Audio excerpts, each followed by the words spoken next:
कहता रे कि तो पूरा लौटा देंगी मुझे आज। लौटा देंगे? हाँ। अरे हीरो ना कहई माए बबुआ, अरे कोटावा पहिनाला से हीरो ना कहई माए बबुआ।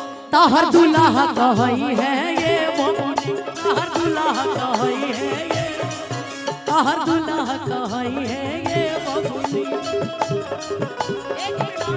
देखा का हो इनकरा खातिर कोनो बढ़िया गाड़ी गावो, ई सब छुटपुटिया हो गइल। अच्छा ऐसा गाड़ी गावो कि भागिए के दम ले। जी तो उड़ोइबे कनी हम पहले ही माने कि ये हो सार के बहिन इनके नेक मिली हो, कि ये हो हमर भैया के साली जी के नेक मिली हो। दूगो जो बन रखे खातिर दूगो बेग मिली हो, दूगो जो बन रखे खातिर दूगो बेग मिली हो। भैया रे भागत तड़े एरी देश खई पन पिया बा मोटई बकई से, अपना बहिन के पेट पोसई बकई से, अपना बहिन के पेट पोसई बकई से।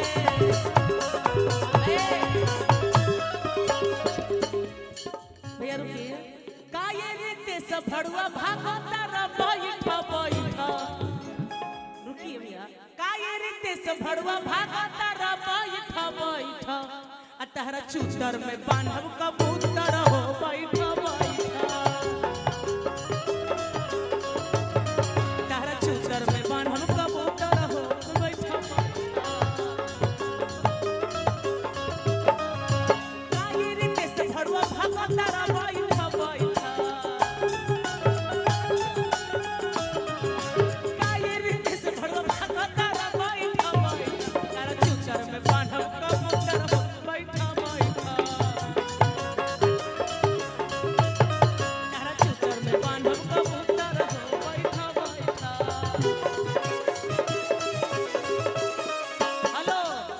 सुननी हम मुकेश के सरवा पैसा पैसा लोग बढ़े,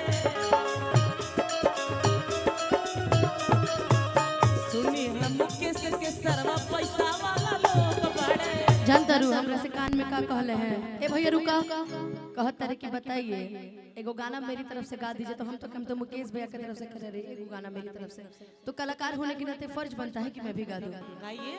अरे कब तक जवानी छुपा होगी रानी, तो गाना है ना। अरे रितेश को कितना सता होगी रानी, कभी तो किसी की दुल्हनिया बनोगी।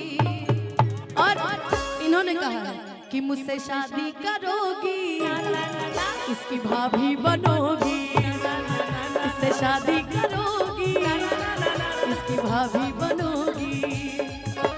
कब तक जवानी छुपा होगी रानी, कबारों को कितना सता होगी रानी, कभी तो किसी की दुल्हनिया बनोगी, इससे शादी करोगी, इनकी भाभी बनोगी, इनसे शादी करोगी, इनकी भाभी बनोगी। ए भैया देखा का हो कलाकार बहुत ज्यादा हमन एक दूगो तू गारी गालो, इसके बाद मैं दुर्गा बॉस को और शेरा लोहार जी को साथ में बुलाऊंगी एक दो गीत के लिए। उसके बाद मैं चाहूंगी मास्टर विकास जी मंच पर उपस्थित होंगे, मुकेश भैया को भी मैं चाहूंगी कि वो भी मंच पे आ जाए।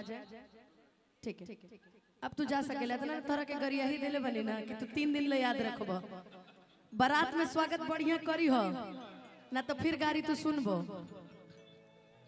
स्वागत बढ़िया से करी हो।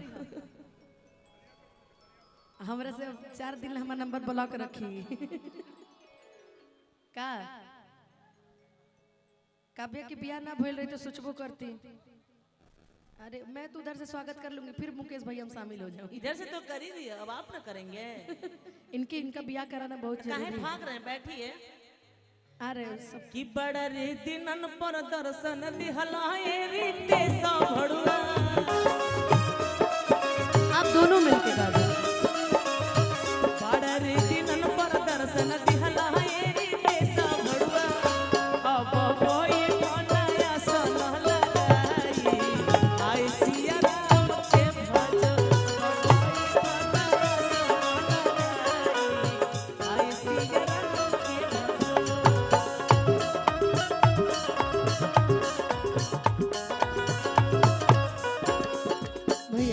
एगो बड़ा छोट से फरमाइश आइल बा हमरा खातिर, रुक जाई पूरा कर दे। ई फरमाइश के बाद एगो मुखड़ा खाली गायब हम ई फरमाइश में।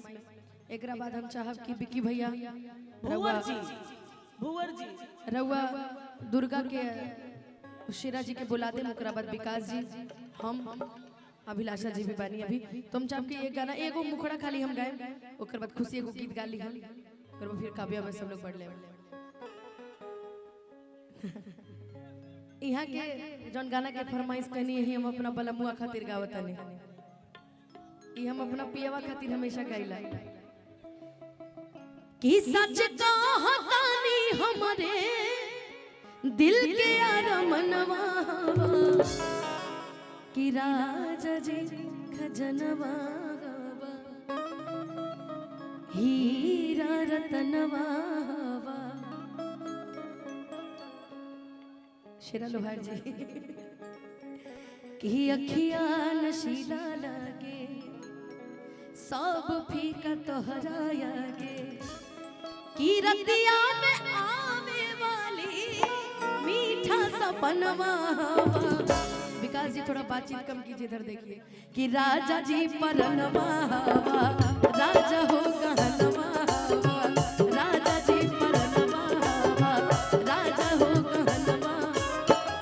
रतिया में आवे वाला, रतिया में आवे वाली मीठा सपनवा, राजा जी खजनवा रानी हो कहनवा, राजा जी खजनवा जी के अरमनवा। बस भैया हम ही गाए लगब तो फिर और बाकी लोग कैसे गए हैं, तो हम चाहब कि हाँ खुशी तू एक गीत गाला, ओकरा बाद शेरा जी के